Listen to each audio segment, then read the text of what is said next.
আসসালামু আলাইকুম। আজকে আমরা আলোচনা করব মহাবিশ্বের নকশাবিদ সূরা বাকারার ২৫৫ নং আয়াত। অন্ধকার, সেই অন্ধকার যেখানে আলোর কোনো অস্তিত্ব ছিল না, সেখানে কেউ ছিল না, ছিল শুধু এক নিরবিচ্ছিন্ন শূন্যতা। আর তারপর এক কোন ধ্বনিতে জন্ম নিল মহাবিশ্ব। গ্যালাক্সির পর গ্যালাক্সি, নক্ষত্রের পর নক্ষত্র। আমরা মানুষ এই বিশাল সৃষ্টির এক ক্ষুদ্র অংশ। আমাদের পথ চলায় আমরা সর্বদা এক আশ্রয় খুঁজি, এক শক্তির উৎস জানতে চাই।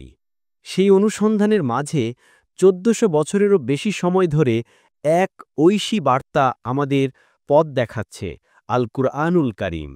আজকে আমরা কুরআনের এমন এক আয়াতে প্রবেশ করব যা ইসলামের ইতিহাসে সবচেয়ে মর্যাদাপূর্ণ বলে পরিচিত, আয়াতুল কুরসি।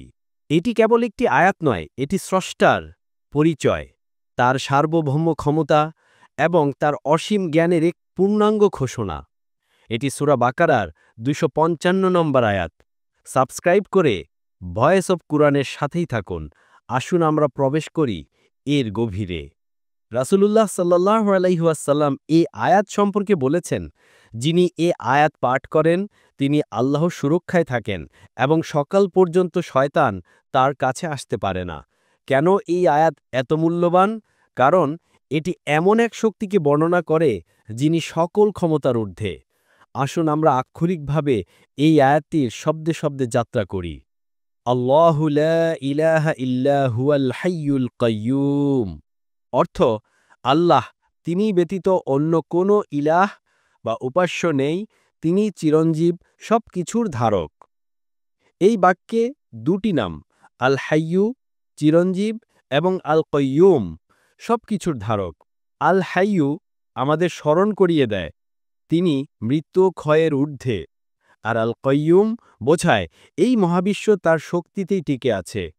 আমাদের অস্তিত্বের প্রতিটি স্পন্দন তার ধারণার উপর নির্ভরশীল।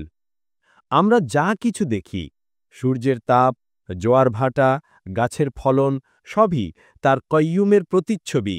যদি তিনি এক মুহূর্তের জন্য এই ধারণ ক্ষমতা সরিয়ে নেন, তবে এই বিশাল সৃষ্টি মুহূর্তেই ধূলিসাৎ হয়ে যাবে। আয়াতের পরবর্তী অংশ আরও গভীর এক সত্য প্রকাশ করে। লা তাখুযুহু সিনাতুন ওয়ালা নাওম। অর্থ, তাকে তন্দ্রা বা নিদ্রা স্পর্শ করতে পারে না। মানুষের শক্তি সীমিত, তাই আমাদের বিশ্রাম ও ঘুমের প্রয়োজন হয়। কিন্তু স্রষ্টা, তিনি চিরন্তন সজাগ। তন্দ্রা বা ঘুম তার জন্য অসম্ভব।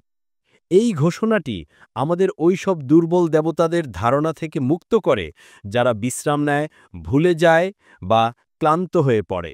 তিনি একই সাথে বিলিয়ন বিলিয়ন প্রাণের প্রয়োজন দেখছেন, গ্যালাক্সির গতিপথ নিয়ন্ত্রণ করছেন এবং প্রতিটি পরমাণুর উপর নজর রাখছেন। তার জ্ঞান ও মনোযোগে কোনো ঘাটতি নেই।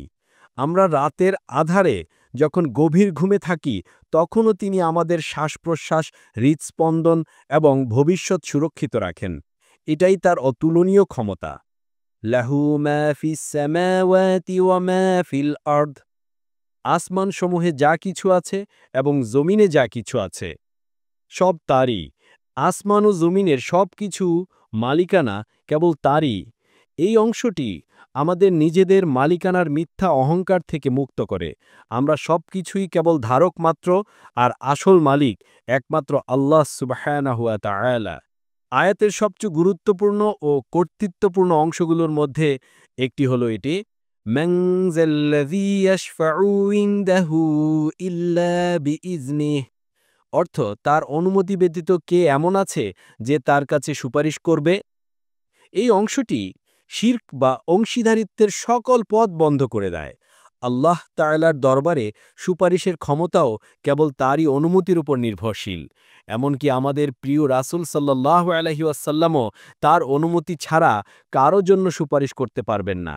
এই বাক্যটি আমাদের শেখায় যে সকল প্রার্থনা, সকল আশা ও ভরসা সরাসরি তার কাছেই নিবেদন করতে হবে।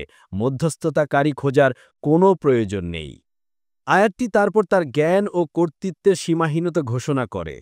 يعلم ما بين أيديهم وما خلفهم ولا يحيطون بشيء من علمه إلا بما شاء অর্থ তাদের সামনে ও পেছনে যা কিছু আছে তা সবই তিনি জানেন আর যা তিনি ইচ্ছা করেন তা ছাড়া তার জ্ঞানের কোনো কিছুকেই তারা আয়ত্ত করতে পারে না তিনি অতীত জানেন বর্তমান জানেন এবং ভবিষ্যৎ সম্পর্কেও সম্পূর্ণ অবগত আমরা কেবল ততটুকুই জানতে পারি যতটুকু তিনি আমাদের জানাতে চান আমাদের আধুনিক বিজ্ঞান আমাদের সকল গবেষণা সবই তার বিশাল জ্ঞানের সাগরের এক ক্ষুদ্র বিন্দু এই উপলব্ধিতেই রয়েছে সত্যিকারের বিনয় অবশেষে আয়াতুল কুরসি সমাপ্ত হয় এই বলে ওয়াসিআ কুরসিয়ুহুস সামাওয়াতি ওয়াল আরদ ওয়ালা ইয়াউদুহু হিফযুহুমা ওয়া হুয়াল আলিয়্যুল